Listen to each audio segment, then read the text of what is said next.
বিশ্বাস করুন, আল্লাহ যদি কাউকে কিয়ামতে হিসাবের জন্য ধরেন, জাহান্নাম ছাড়া কোনো উপায় নেই।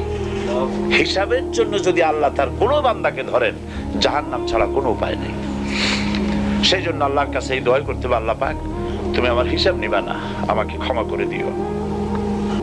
তুমি যদি কিয়ামতের দিন আমাকে প্রশ্ন করো যে যৌবন কাটাইছো কোন পথে, আমি তো জবাব দেওয়ার পথ রাখি নাই।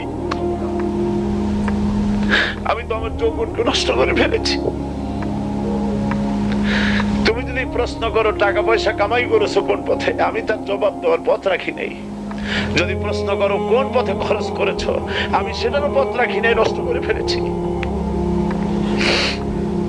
তুমি আমাকে ক্ষমা করে দাও। সেই জন্য আল্লাহর কাছে দোয়া করতে হবে, রব্বানা আতিনা ফিদ দুনিয়া হাসানাতান ওয়া ফিল আখিরাতি হাসানা ওয়া কিনা আযাবান নার ওয়া আদখিলনাল জান্নাতা মাআল আবরার ওয়া আদখিলনাল জান্নাতা বিগাইরি হিসাব। আল্লাহ তোমার নেককার বান্দাদের সাথে আমাকে জান্নাত দিও, আর তুমি দয়া করে কিয়ামতে আমার কোনো হিসাব নিও না।